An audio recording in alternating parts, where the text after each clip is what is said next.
크라운, 브릿지, 틀니니 이런 단어들 다들 한 번쯤은 들어보셨죠? 근데요, 이게 그냥 뚝딱 만들어지는 게 아니거든요. 그 안에는 정말 정교한 과학이 숨어 있습니다. 오늘 저와 함께 여러분의 미소를 지켜주는 이 놀라운 기술의 세계로 한번 떠나보시죠.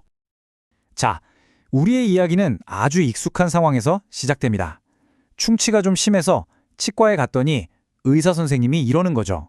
아, 이건 간단히 때우기는 좀 힘들겠네요. 아마 많은 분들이 겪어보셨을 텐데요. 이럴 때 과연 어떤 일이 벌어질까요?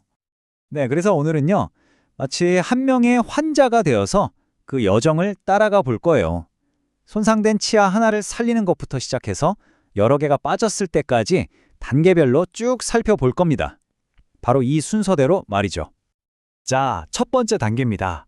아까 말씀드린 그 손상된 치아 있죠? 이게 그냥 떼우기엔 손상이 너무 큰 거예요. 치아 구조 자체가 이미 약해져 버린 거죠. 그렇다고 이 치아를 포기하느냐? 아닙니다. 오히려 더 단단하게 보호해주는 방법이 있어요. 그 방법이 바로 우리 여정의 첫 번째 목적지인 크라운입니다. 이건 뭐랄까, 치아를 위한 딱 맞는 맞춤 헬멧 같은 거예요. 약해진 치아를 통째로 싹 감싸서 원래 모양과 힘을 되찾아주는 거죠. 정말 든든하겠죠? 그런데 이 크라운이라고 해서 다 똑같은 게 아니에요. 어떤 재료를 쓰느냐에 따라서 정말 천차만별이거든요. 강도를 생각할 거냐, 아니면 보기 좋은 걸 생각할 거냐, 선택의 기로에 놓이게 됩니다. 자, 그럼 어떤 선택지들이 있는지 한번 볼까요? 자, 이 표를 보시면 그 딜레마가 한눈에 들어옵니다. 굉장히 흥미롭죠? 예를 들어 볼게요. 힘을 많이 받는 어금니는 뭐니 해도 튼튼한 게 최고잖아요? 그럴 땐 이런 전체 금속 크라운이 아주 좋은 선택이 될 수 있죠. 반면에 환하게 웃을 때 바로 보이는 앞니는 어떨까요? 당연히 치가 안 나는 게 중요하겠죠. 그럴 땐 자연 치아랑 거의 구분이 안 되는 이런 올세라믹 크라운이 제격입니다. 자, 그럼 크라운 하나가 만들어지기까지 어떤 과정을 거치는지 한번 보시죠. 크게 4단계로 나눌 수 있어요. 이게 그냥 보면 간단해 보일 수 있는데 절대 그렇지 않아요. 치아를 다듬는 것부터 시작해서 마지막에 딱 맞춰 붙이는 것까지 정말 밀리미터 단위의 정밀함이 필요한 그런 장인의 과정이라고 할 수 있습니다. 자, 그런데 만약에 이 치아를 도저히 살릴 수가 없어서 결국 뽑게 되면 어떡할까요? 그럼 이제 이가 빠진 빈 공간이 생기잖아요. 바로 이 빈 공간을 해결하는 게 우리의 다음 미션입니다. 이 문제를 해결하는 게 바로 브릿지인데요. 이걸 이해하려면 먼저 앵커, 즉 기둥 역할을 하는 애들부터 알아야 해요. 이가 빠진 곳 양옆에 있는 건강한 치아들 있죠? 얘네들을 지대치라고 불러요. 말 그대로 다리를 덧받치는 튼튼한 기둥이라고 생각하시면 이해가 아주 쉬울 거예요. 그리고 그 기둥과 기둥 사이에 걸쳐지는 인공치아, 바로 저 빈 공간을 채우는 친구를 가공치라고 합니다. 이 가공치가 지대치 사이에 딱 걸쳐지면서 다시 완벽한 미소를 만들어주는 거죠. 자, 여기서 아주 중요한 원칙이 하나 나옵니다. 바로 안테의 법칙이라는 건데요. 이게 뭐냐면요. 쉽게 말해서 기둥 역할을 하는 지대치들이 과연 새로 걸리는 다리, 즉 가공치 무게와 힘을 버틸 수 있느냐를 따져보는 거예요. 부실한 기둥에 너무 무거운 다리를 올리면 당연히 무너지겠죠? 그걸 막기 위한 아주 중요한 생체 역학적 원리입니다. 좋습니다. 지금까지는 치아 한두 개가 문제인 경우를 봤어요. 근데 만약에 빠진 치아가 훨씬 더 많다면요? 입안 여기저기에 빈 공간이 있다면 어떨까요?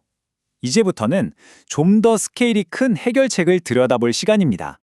이렇게 여러 개의 치아가 빠졌을 때 사용하는 게 바로 부분 틀니입니다. 이거야말로 정말 작은 공학기술의 집약체라고 할 수 있어요. 여기 보시면 레스트라는 건 자전거 킥스탠드처럼 틀니가 잇몸으로 푹 꺼지는 걸 막아주고요. 또 저 클래스프라는 갈고리가 남아있는 치아를 딱 하고 안아줘서 틀니가 덜렁거리지 않게 꽉 잡아주는 역할을 합니다. 그럼 이제 치아가 하나도 남아있지 않은 경우는 어떨까요? 이땐 전체 틀니가 그 역할을 대신하게 되죠. 근데 정말 신기한 게 뭔지 아세요? 전체 틀니는 무슨 접착제로 붙이는 게 아니에요. 잇몸에 아주 정밀하게 딱 맞게 만들어서 그 사이에 침이 들어가면서 생기는 흡착력, 그리고 환자분 본인의 혀와 볼 근육의 힘으로 딱 붙어 있는 겁니다. 정말 놀랍지 않나요? 하지만 여기서 우리가 꼭 기억해야 할 사실이 있습니다. 이렇게 대단한 전체 틀니도 씹는 힘, 즉 저작 효율은 자연 치아의 6분의 1 정도밖에 안 될 수 있다는 거예요. 이 숫자 하나만 봐도 왜 치과 의사들이 어떻게든 자연 치아를 하나라도 더 살리려고 그렇게 애쓰는지 바로 이해가 되시죠? 자, 이렇게 해서 멋진 새 보철물이 생겼습니다. 끝이냐고요? 아니죠. 이제 가장 중요한 마지막 퍼즐 조각이 남았습니다. 바로 환자 본인의 역할입니다. 네, 이건 일종의 파트너십이에요. 동업관계라고 할 수 있죠. 치과 기술이 아무리 발전해서 기능과 아름다움을 되찾아줘도 이걸 얼마나 오래 잘 쓸 수 있느냐는 전적으로 여러분의 매일매일 관리에 달려있다는 뜻입니다. 그래서 성공적인 관리를 위해서 꼭 지켜야 할 몇 가지 약속들이 있습니다. 이 중에서 제가 딱 하나만 강조하고 싶은 게 있는데요. 바로 틀니 복원법입니다. 밤에 주무실 때는 꼭 빼서 찬물에 담가두셔야 해요. 왜냐하면 틀니가 마르면 모양이 뒤틀릴 수 있거든요. 이 작은 습관 하나가 내 보철물의 수명을 좌우한다고 생각하시면 됩니다. 네, 이렇게 해서 오늘 우리는 치아 하나를 살리는 것부터 시작해서 모든 치아를 대체하기까지 그 여정을 함께 떠나봤습니다. 정말 놀라운 과학과 기술이 숨어 있었죠? 과거의 금미에서부터 오늘날의 3D 프린팅 지르코니아까지. 치과 기술은 지금 이 순간에도 계속해서 발전하고 있거든요. 과연 미래의 우리 미소는 또 어떤 놀라운 기술로 만들어지게 될까요? 여러분도 한번 상상해 보시죠.